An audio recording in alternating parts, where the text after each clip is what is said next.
வேலை ஜாஸ்தியாகும் நேரமும் இல்லைன்னு சொல்லிட்டு வெந்தயக்கீரை வாங்குறத அவாய்ட் பண்றீங்களா அப்படின்னா இந்த வீடியோல சொல்லியிருக்க சின்ன சின்ன டிப்ஸ் ஃபாலோ பண்ணி பாருங்க. ரொம்ப ரொம்ப ஈஸியா இருக்கும். வெந்தயக்கீரை கட்டு வாங்கிட்டு வந்த உடனே அந்த வேர் பகுதியை மட்டும் நறுக்கிடுங்க. அந்த கட்டுல இருக்கிற அந்த நூலை பிரிக்கவே பிரிக்காதீங்க, அப்படியே எடுத்து வச்சுக்கோங்க. ஒரு கிண்ணத்துக்கு மேல இந்த மாதிரி ஒரு வடிகட்டியை எடுத்து வச்சுக்கோங்க. இப்போ அந்த கீரையை அதுல போட்டு சிசிரை வச்சு குட்டி குட்டியா உங்களுக்கு எந்த சைஸ்ல வேணுமோ அந்த மாதிரி கட் பண்ணிக்கோங்க.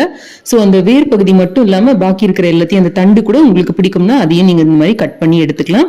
அதுல ஏதாவது மண்ணு ஏதாவது இருந்ததுன்னா அதை மட்டும் எடுத்துட்டு இப்ப அடியில நம்ம வச்சிருக்கோம் பாத்தீங்களா, அந்த பாத்திரத்துல தண்ணியை பிடிச்சு மேல அந்த வடிகட்டில அந்த கீரையை போட்டு இந்த மாதிரி அலசுனீங்கன்னா அந்த மண்ணு அந்த குப்பை எல்லாமே கீழே இறங்கிடும். அப்படியே நீங்க அந்த வடிகட்டியை மட்டும் தூக்கிட்டு கீழே இருக்கிற அந்த தண்ணியை கொட்டிட்டு திரும்பவும் தண்ணி பிடிச்சு அலசிக்கிட்டே இருங்க.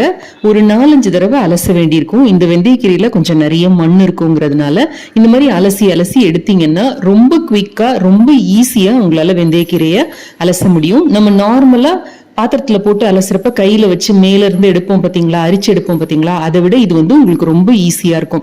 நிமிஷமா உங்களுக்கு கிளீன் பண்ற மாதிரி இருக்கும். உங்களுக்கு எப்ப டைம் கிடைக்குதோ இந்த மாதிரி சுத்தம் பண்ணி வச்சுக்கிட்டு ஒரு கடாயில 1 டீஸ்பூன் எண்ணெயை விட்டு இந்த வடிகட்டின இந்த நறுக்கின கீரையையும் போட்டு நல்லா வதக்கிக்கோங்க. ஒரு 2 நிமிஷம் நல்லா ஹை தீல வச்சு வதக்குனீங்கன்னா கொஞ்ச நேரத்துல இந்த மாதிரி தண்ணி விட ஆரம்பிக்கும். நீங்க இதுல உப்பு எதுவுமே சேர்க்க வேண்டாம், ஜஸ்ட் வதக்கி விட்டீங்கன்னா போறோம்.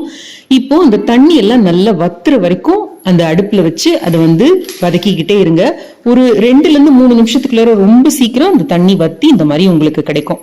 இப்போ அடுப்பை ஆஃப் பண்ணிட்டு இந்த கீரையை நல்லா அப்படி பரப்பி விட்டுட்டு அப்படியே விட்டுடுங்க. நல்லா ஆறட்டும். ஆறுனதும் இது ஒரு டப்பால போட்டு நீங்க ஃப்ரிட்ஜ்ல வச்சுக்கலாம். 2 நாள் வரைக்கும் ரொம்பவே நல்லா இருக்கும். ஃப்ரீசர்ல வச்சீங்கன்னா 1 வாரம் வரைக்கும் நல்லா இருக்கும். நீங்க மேத்தி தீப்லா இல்ல மேத்தி சப்பாத்தி பண்ற மாதிரி இருந்தீங்கன்னா இதுல ஒரு பகுதியை எடுத்து போட்டு கோதுமை மாவோட சேர்த்து பிசைஞ்சு நீங்க சப்பாத்தி பண்ணலாம். உங்களுக்கு எந்த நேரம் வேணுமோ உங்களுக்கு அது ரெடியா இருக்கும், செய்யறது ஈஸியா இருக்கும். இதே வெந்தயக்கீரை சாதம் பண்றதுக்கு குக்கர்ல எண்ணெயை வச்சு இந்த மாதிரி தாளிப்பு சாமான் எல்லாத்தையும் சேர்த்து இந்த நம்ம வதக்கி வச்சிருக்கிற வெந்தயக்கீரையும் போட்டு கொஞ்சம் பேபி கார்னும் போட்டு நம்ம நார்மல் புழுங்கரிசி சாப்பாட்டு புழுங்கரிசி தான் சேர்த்திருக்கேன், இதையும் சேர்த்து தண்ணி விட்டு ஒரு 2 விசில் வேக விட்டு எடுத்தீங்கன்னா அருமையான வெந்தயக்கீரை சாதமும் தயார். கால நேர அவசரத்திலயோ இல்ல நீங்க வேலைக்கு போறதுனாலயோ உங்களுக்கு டைம் இல்ல அப்படின்னா கூட நீங்க வெந்தயக்கீரையை ஈஸியா இந்த மெத்தட்ல வீக்கெண்ட்ல செஞ்சு வச்சுக்கிட்டீங்கன்னா உங்களால உங்க டயட்ல சேர்த்துக்க முடியும். மேத்தி பாலக், மேத்தி பராத்தா, மேத்தி பனீர், மேத்தி ஆலூன்ட்டு எந்த டிஷ் வேணாலும் செய்யலாம். தேங்க்ஸ் ஃபார் வாட்சிங்.